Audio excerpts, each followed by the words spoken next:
Good afternoon. It is Monday, right around noon, which means it's time for Monday Market Update. I'm Jennifer Tim with the Welcome Home Global Group. And today we are going to have a look at what's going on in our real estate market. So let's get to it straight away. Okay, so this roller coaster in our market continues. Well, not so much our market as what's going on at the Fed level. So question right now, is now a good time to sell my house? I am definitely getting that question from sellers. So let's see what's going on and see if we can empower you with the right information so you can make an informed decision. So let's look nationally. So our real estate news in brief. So just the summary up at the top, existing home sales jumped in February, the first increase in 13 months. So that means that buyers are out there. Sellers who are putting their homes in the market are finding buyers. So buyers took advantage of 30-year rates that were briefly near 6% in January, and that's why we saw that jump in February. So in spite of the global bank failures, and I think we've all heard everything about what's been going on, Silicon Valley, Signature, internationally as well. So despite all of that, because there was some thoughts out there that maybe they would not increase the Fed rate. Well, guess what they did? So by 25 basis points, so 1/4%. And we'll have a look at what impact, if any, that has had. Are they finished with the rate hikes? This is the way that the Feds address inflation. We do still know that inflation is higher than where the Feds want it. So I don't know. I'm not sure that they really know what they're going to do in the future, other than this is the tool in their toolbox that they have relied upon in the past. So that remains to be seen. But the most important fact that I want us to focus on today is the good news of existing home sales jumped 14.5% month over month in February. That's the first month-over-month increase in 13 months and the biggest monthly percentage rise since July of 2020.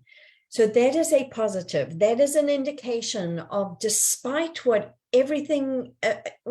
is being done at that federal level, that buyers still need to buy homes, and they're going to buy homes that sellers have to sell. And it's a good thing. It's absolutely a good thing. The last sentence in there, but prices fell on a year-over-year basis, a modest 0.2% for the first time in 11 years. Now, again, that's going to be very market specific. This is a national percentage. And in some areas, yes.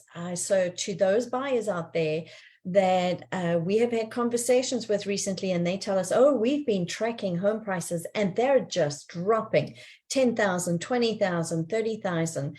Well, we'll have a look at, the reality of our market here in Southern California. But if a property is priced correctly for its location and condition, it is going to go into escrow and it's going to be at or above the asking price. So it's all about pricing. That is, as always, the secret to success for sellers. So what were the Feds intending to do? So this is Chairman Powell. So what we need, and this is when he came out with the statement last year, what we need is supply and demand to get better aligned so that housing prices go up at a reasonable level and that people can afford houses again. That is the intent. The reality is that that's not as easy to achieve as he makes it sound. So he did acknowledge that this is going to be a difficult correction that'll put the market back into better balance. Now, yes, in some markets nationally, there is more of a balanced market where there is that balance between supply and demand. In Southern California, our buyer demand is up here and our seller inventory, available homes to purchase, is way down here. So we are not going to see that balance at this point in time. It doesn't really seem to matter as much what the interest rates are. So what happened when they raised that Fed rate? Well, basically, we're now at that 5%. And the last time that we were at this level, it was in 2007. It's impacted short-term lending more than our mortgage rates, so credit card, debt, etc. So it is still there, and that should reduce some spending.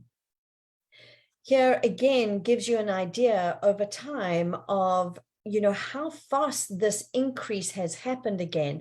And it has happened this fast in the past. We can see these significant time periods where there were definitely peaks. And then this is how the Feds address the inflation rate to try and bring it down. So did it end up, because we know that one of the reasons why the Fed said they wanted to push Fed rates up was not just for other aspects of the economy, but also to impact the real estate industry, because the 10-year yield, which truly has a direct relationship with mortgage rates, that follows to a certain extent what's happening with the Fed rate. And the intent was that they would raise the Fed rate, the 10-year yield rates would go up, and then they would influence the mortgage rates to go up. Mortgage rates going up affects affordability, reduces buyer demand, and then we should have seen that inventory of homes going up. And that just hasn't happened. It just has not happened. You see, it did happen over here, and that was before 2008, but we had a totally different lending environment then, where a lot of homeowners who should never, ever have been granted a home loan then got themselves into a situation where they could not make their payments. We are now sitting over here with homeowners with a lot of equity in their homes, because we had those insane years of sellers markets, extremely hot, out of control sellers markets. And so we have not seen that result in an increase in inventory. We are lower, and I mean, this has really been the trend since about 2014, where our inventory is just not keeping pace with the demand that's out there. And now we are at historically low levels of inventory. Supply and demand. If your buyer demand is high and you have little of the product that the buyers are looking for, they're going to be willing to outbid each other if they see the value. And then that, of course, raises those prices. So the good news, again, as we mentioned, is this is mortgage application data, gives you an idea that while we're lower than we were last year, now remember last year this time we were sitting with interest rates in the 3s and the 4s. And we're now much higher than that, obviously, and we'll have a look at kind of where we are when we look at some of our local lenders. Despite that, we are now up 2%, and this is week over week. So every week, and especially now that interest rates have dropped below the 7s, and some of our lenders can offer rates in the 3s, of course, it depends on what you look like as a borrower. We're starting to see buyers come back into the market. And I'm going to share a story with you when we talk about Southern California about buyer demand. And this is firsthand experience right now in today's market. So our Southern California news. What rates are our local lenders able to offer? So here we have Wells Fargo. This is a jumbo loan. Obviously, most of the loans in Southern California end up being jumbos because of the prices. But we have a 30-year fixed here that we're looking at an APR of 5.367%. And that's for a 1 discount point. Obviously, that means that the buyers are back. And because 5%, we saw that in January when those rates went down, the buyers came back. And that is what we're seeing in Southern California. Another lender, so this is a conforming rate for them. It's 6% and just over 6% for 0 points. And your 30-year fix for a higher balance is going to be 6.59. Jumbo rates, they're sitting at 6.1 or 6.2. And a third lender in our environment, again, they're right down in, those 6s and playing around just at the high end of the 5s. So again, this is an update from last Thursday from our local economist, Stephen Thomas. And this is a great historic perspective. This is taking us back to 2013. That was the last time, and this dotted line are interest rates, when the Feds employed the strategy of increase the Fed rate, and as a result, the 10-year yield increases, and that directly led to interest rates for mortgages going up. We did see an increase in inventory. And obviously, once the rates peaked, then a little bit after that, that is when, you know, a month or so later, that is when the inventory peaked and went down. Let's look at 2018. So again, this is the dotted line, is how the interest rates rose, and that did lead to inventory. And this, because of when this happened, this inventory peaked a little later. So if we go back to the previous slide, so our peak over here was really for inventory was October. And we know that our buying peak is normally during the summer months. So these black lines over here, that's typically where we peak from total activity, buyers frantically trying to find homes, getting settled before schools start in the fall. Going back to this one, because of when those interest rates started going up, that was what resulted in the inventory peak hitting us a little later. So where are we now? Well, you know, this was the, so let's kind of track this back. So this is 2022. And we were off to an absolute great start, because here are interest rates at the beginning of last year, chugging along. And then the Fed said, whoa, inflation is too high. We're going to use the tool of making sure that interest rates go up. So there they shot up, and we definitely saw that corresponding increase. Then they leveled off again. And, you know, we started seeing a little bit of a slowing. And then, of course, this dip came, and then no, they said we've got to go up again. But we've really got to the point where, you know, people are realizing that, you know, sellers kind of, they're comfortable in their homes, because many of them were sitting with these interest rates down here in the threes, and they said, why should we sell? So they have held on to their inventory. So now it doesn't matter. I mean, we've exceeded this, but we have not seen what happened in previous years, where the inventory then peaked a lot higher. So our peak was right over here last year. And we've really been battling with inventory ever since then. And it's slowed down, as you can see from the angle of the decline over here. When the rates came down, we saw that inventory kind of, you know, slow down, catch up, but we're way down below where we should be. So again, let's apply this to this. And this is at which point our interest rates got increased. So right over here, we started out in the threes. We added that 1% to the interest rates. Yep, we saw the corresponding increase. We added another percent to that three. So now we're sitting at the fives. And you know what? Yeah, it looked like things were stabilizing. Rates, inventory was kind of climbing, but we were doing okay. So they sort of leveled things off, but it kept going up, because despite the use of this tool, we just have such a lack of inventory that rate increase did not have the desired result of truly increasing inventory and then truly bringing down the values. Instead, it just made the situation worse. It just sort of compounded everything. So likewise, when we got to the sixes and then we got to the sevens, it was truly only when we got to the sevens that we saw kind of a change in the trajectory, but then it had the reverse effect of lowering the inventory instead of increasing the inventory, because at that point, that is when sellers said, forget it, because I don't want to swap my lower interest rate for something that's that high. So this has actually created more of a problem and broken our real estate cycle. Not that it hasn't really happened, you know, to a certain extent in the past, but this is such a uniquely different set of criteria and environmental factors, because this is not a lending crisis. This is truly a lack of inventory, and yeah. So let's have a look at that. So this again was from last Thursday. So this blue line is where we're sitting with inventory.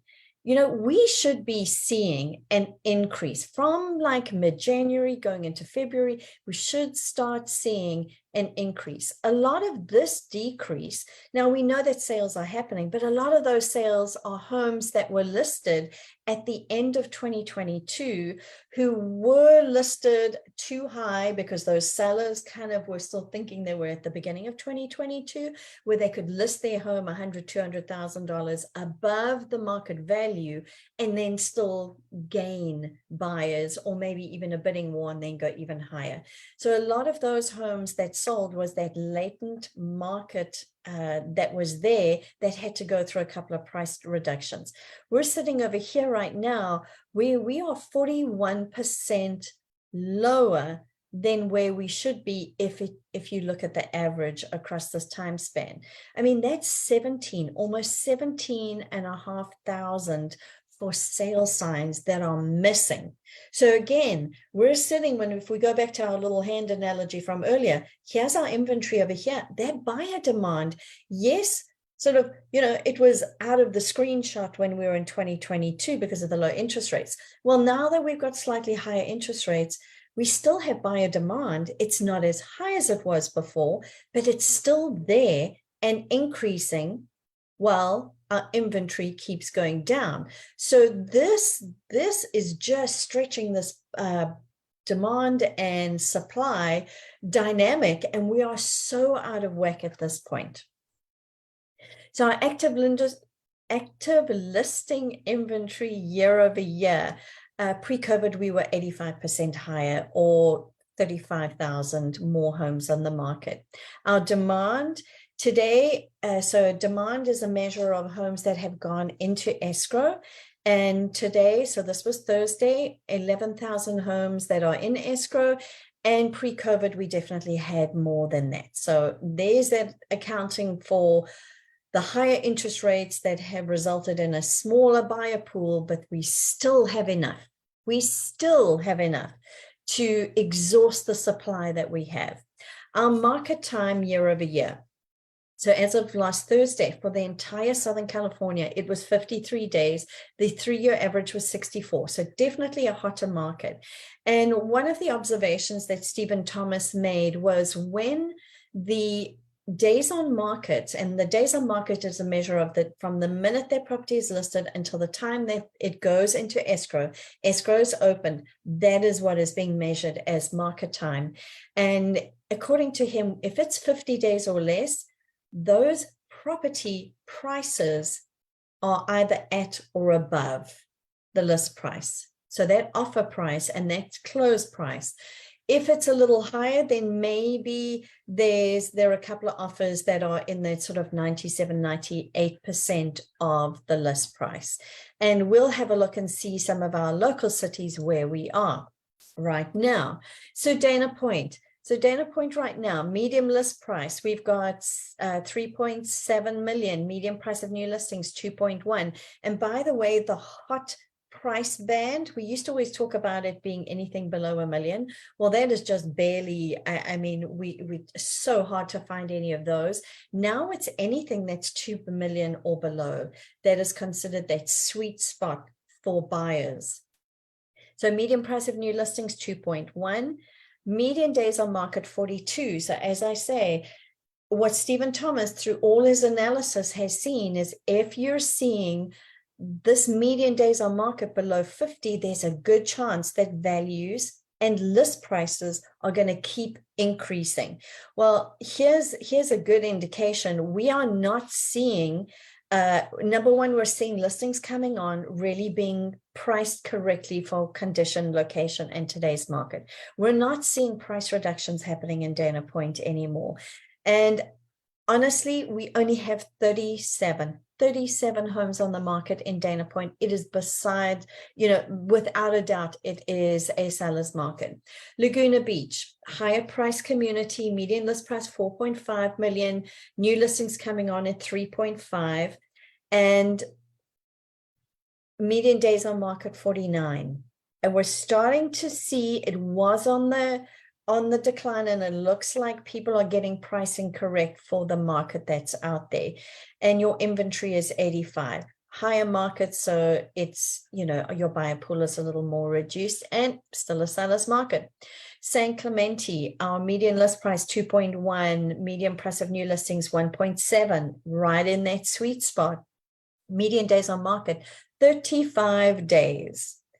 So and our inventory is only 63. We've seen a slight increase, but this gets thrown out as soon as you get a higher price, truly higher price luxury property coming on the market, then that is going to sit a little longer. Those are not selling in the faster time frame.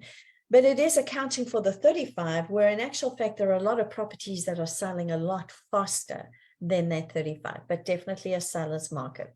San Juan Capistrano, medium list price 2 million, new listings coming on at 1.9. Our median days on market 39, and only 26 homes on the market. So again, in all of our communities, here's your inventory and your buyer demand is up there. It just depends on the price point of the community as to whether the buyer demand is up here, or up here, but it's still up.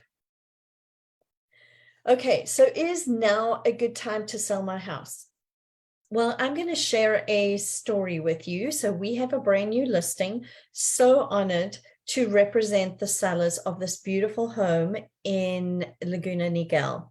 And beautiful property. The sellers have worked so hard. Now listen to what I'm saying. The sellers have worked so hard to take care of a couple of deferred maintenance items to make sure that that home shines online.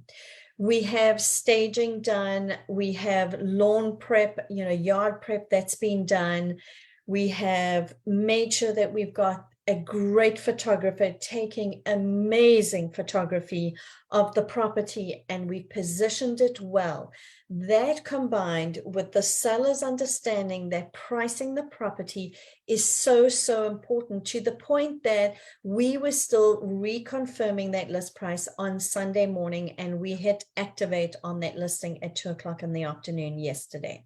So we looked at everything. We looked at that street, we looked at the neighborhood, we looked at the general area, we looked at the neighborhoods around it, truly understood what buyers were finding value in today's market. So looking at the active comps, the in escrow comps, and the sold comps, and honestly focusing in on the last 30 days, because you can't look at what happened at the end of 2022. We are way past that point. Well, house went on the market yesterday afternoon.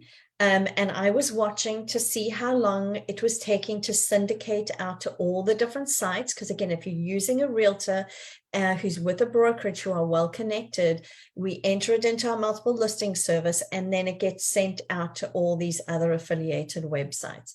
Well, within an hour, we had our first request for showings, and my phone has been blowing up ever since. We have some limited time periods for showings based on the schedules of the sellers who work from home, and because we have more rain coming to Southern California, heaven forbid. But we did not want to do showings in the middle of a rainstorm on Wednesday or on Thursday. So we're really trying to get as many people in as we possibly can. And let me tell you, we are back-to-back showings. I'm heading out very soon to do the first afternoon of showings. And yeah, I still have, probably while I've been sitting here, yes, I have more requests for showings sitting on my phone. So I just want to let sellers know that if this is a good time for you to sell because it makes sense for your family, don't try and time the market. What we can tell you is what the behavior of buyers is right now. And they are fighting each other to get to the door, to get in to see properties, because there's so few amazing properties out there. Because the sellers were willing to do the work that it takes to get their home show ready, those buyers are flocking to it like bees to a pot of honey. Now we'll see what the responses are from the buyers as they walk through the property. And of course, the true proof is going to be in the offers that come in. There's a very good chance that we are going to end up with multiple offers. We have priced the property. We feel very fairly for the market, and as I say, full collaboration with the sellers and my team. And we honestly still believe there's a very good chance that we're going to get multiple offers, because other homes in that neighborhood have been seeing multiple offers. There's one that just went into escrow last week. So it is a good time to sell if this is the right time for you and your family.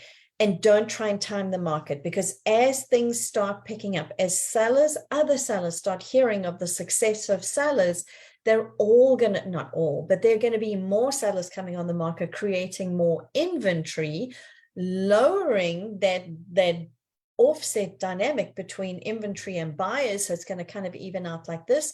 And you're not going to see, because the buyers are going to have more choices, the buyers are going to have more leverage again. Right now, it's in the favor of sellers without a doubt, because the sellers, yes, they still have to consider, you know, they've got to be willing to do the work. They may have to offer some concessions, but they know that if this first buyer is not going to not play the game, but is not going to take this opportunity seriously, there are other buyers waiting, just waiting, because of course you can only sell your property once. So it is a good time.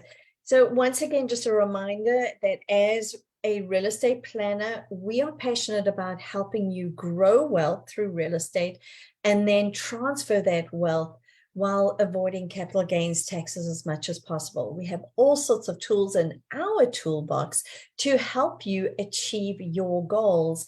And we would be so honored to sit down with you and really help you understand how we can help you in today's world.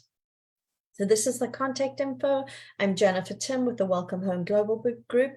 And thank you so much. If you have any questions about anything, please do not hesitate to reach out. We're here for you and so honored to provide this service to you.